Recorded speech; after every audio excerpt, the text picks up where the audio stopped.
Olá, meu nome é Lidiane Salvatierra e hoje a gente vai dar prosseguimento ao curso completo de análise de conteúdo. Essa é a aula 2 e nós vamos falar rapidamente sobre a história da análise de conteúdo e focando muito com relação ao que essa análise se propõe. Na aula anterior, então, a gente falou que a análise de conteúdo trata da comunicação. Lá a gente conceituou a comunicação e as várias formas de realizar essa comunicação. E aqui a gente prossegue falando que, desde quando a comunicação, em suas mais diversas formas, começou a ser disseminada, a necessidade de interpretar essa comunicação ficou mais urgente.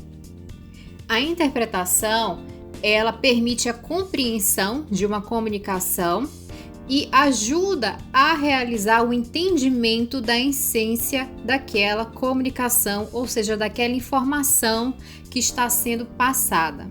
Na nossa vida, a interpretação é uma competência imprescindível.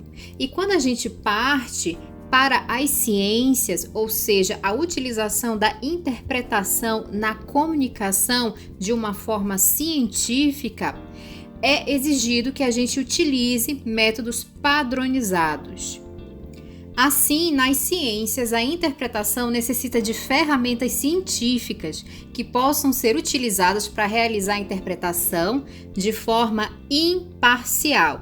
Isso é muito importante. A ciência trata de dados reais e ela não pode ser interpretativa no sentido de achismo, mas do sentido real que aqueles dados estão nos apontando. Além disso, essas ferramentas científicas ajudam a gente a extrair ao mesmo tempo o máximo de inferências possíveis, e mais para frente eu vou conceituar o que é uma inferência. E é dentro desse contexto da necessidade de ferramentas científicas que ocorreu o desenvolvimento da análise de conteúdo. Como a gente viu na primeira aula, a análise de conteúdo não é uma única técnica, né? Ela é um conjunto de técnicas para realizar a análise de conteúdo de uma dada comunicação. E essa análise de conteúdo, ao longo dos anos, ela foi sendo aprimorada, mas ela começou a ser utilizada há muito tempo atrás e, inicialmente, ela tinha uma característica de realizar a análise de conteúdo de textos religiosos, mais especificamente com os textos de Cantos de Sião, mas a análise de conteúdo só ganhou força mesmo durante o período da Primeira Guerra Mundial. Durante esse período, aconteceu que quem estava envolvido com a guerra sentiu a necessidade de buscar nas propagandas de guerra, que eram muito caracterizadas com o desenvolvimento de pôsteres, tentar buscar o que aquele pôster, aquela propaganda estava querendo dizer além do superficial. Então, tentar destrinchar todas as informações que aquela propaganda estava passando para quem a via. Aqui a gente tem duas propagandas daquele período, da Primeira Guerra Mundial. A primeira, a gente tem um pôster que diz basicamente o seguinte: você vai lutar agora ou vai esperar por isso? Fazendo uma análise muito rápida, a gente percebe pela escrita que tinha uma pessoa, né, um homem que resolveu não lutar na guerra, ficou no seu vilarejo, enfim, e em determinado momento a gente entende que os inimigos acabaram invadindo o lugar, né? Então, essa propaganda, o que ela quer dizer com isso?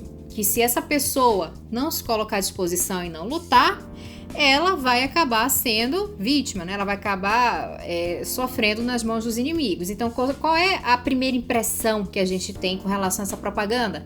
É uma propaganda com uma intenção de provocar desconforto, de provocar medo e, obviamente, de fazer com que esses homens, que eram a maioria que iam para a guerra, no caso, na Primeira Guerra Mundial, que eles se alistassem.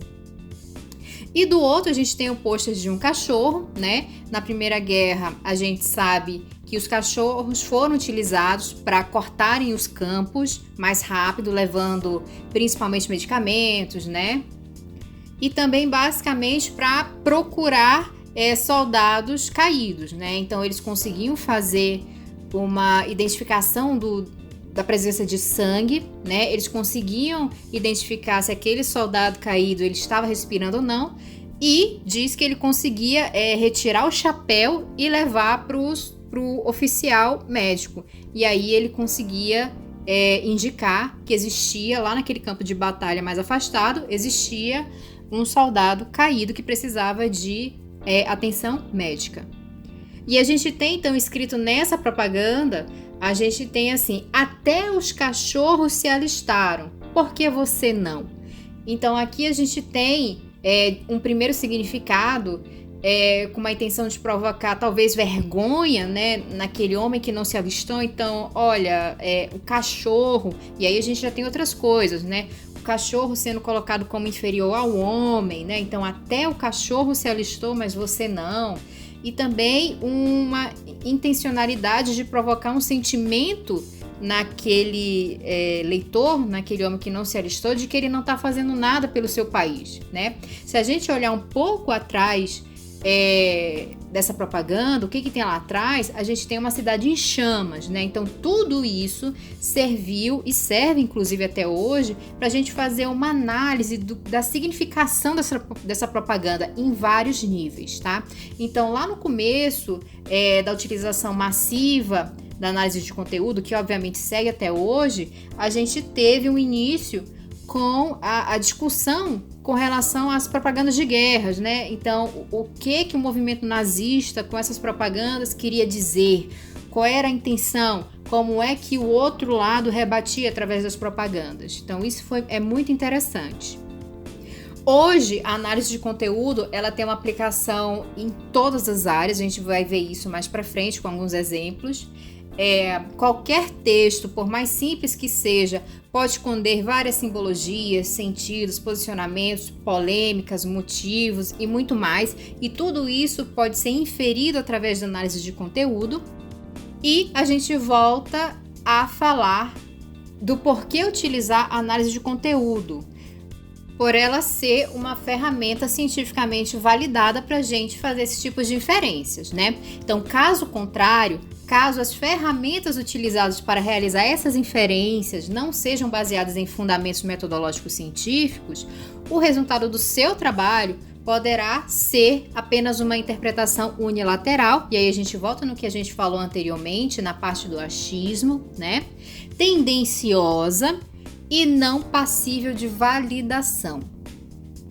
Assim, analisar um conteúdo na perspectiva de metodologia científica é utilizar técnicas que busquem inferir algo de forma mais objetiva, evitando ao máximo a subjetividade. Ou seja, o pesquisador irá analisar o conteúdo buscando inferir resultados que não são baseados no achismo. Utilizando, então, a análise de conteúdo, aqui no caso na perspectiva de Bardin, é utilizar diferentes técnicas múltiplas e multiplicadas, oferecendo, então, desde o cálculo de frequências, então aqui a gente vai ter uma análise quantitativa, que fornece dados cifrados, até a extração de estruturas traduzíveis em modelos. Aqui a gente vai ter a parte de análise qualitativa. Então, na análise de conteúdo, a gente vai ter números, né? A parte estatística da análise, e a gente também vai ter a parte de qualificação, que surge especialmente no momento da categorização das comunicações apresentadas. Apresentando então outro conceito de análise de conteúdo, a análise é uma hermenêutica controlada, lembrando que hermenêutica é o estudo da interpretação, tá? Então é a ciência de interpretar algo, só que na análise de conteúdo de uma forma controlada, justamente para a gente não ir para o achismo. A gente vai utilizar a dedução, porque na ciência a gente usa a dedução. E essa parte inteira de decifrar e interpretar, a gente chama de inferir. Então, a gente vai realizar a análise de conteúdo por meio de inferências a partir, obviamente, do tratamento dos dados brutos. Aqui, então, cabe a gente falar de 3 conceitos importantes: o conceito de inferir, o conceito de objetividade e o conceito de subjetividade. Primeiro, então, a gente vai começar com o conceito de inferir. O que quer dizer inferir algo? Inferir é o ato de concluir alguma coisa, obter uma conclusão a partir de dados prévios, captar uma informação ou chegar a uma conclusão a partir do que não está explicitamente escrito, falado ou mostrado. Assim, inferir é o ato ou processo de derivar conclusões lógicas de premissas já conhecidas ou decididamente verdadeiras. A dedução é uma inferência. Então, durante o nosso processo de interpretar os nossos dados na análise de conteúdo, a gente vai fazer várias deduções, várias inferências, mas tudo isso baseado na objetividade. Ou seja, a gente vai utilizar fundamentos teóricos para mostrar que as nossas deduções são baseadas em alguma coisa. O que significa a objetividade, que é um ponto muito importante na ciência e especialmente na análise de conteúdo. Objetividade é o resultado de observação de forma imparcial. Quando é que a gente faz essa análise imparcial? Quando a gente não coloca as nossas preferências individuais. Além disso, a objetividade não vai ser alcançada nunca se a gente colocar as nossas opiniões pessoais ou achismos infundamentados. Uma inferência objetiva reflete os dados de forma clara, ou seja, eu estou fazendo uma análise a partir do que realmente está sendo mostrado ali e aponta tendências baseadas em verdades concretas. A gente pode fazer a extrapolação de deduções, a gente pode buscar um olhar mais na frente, né?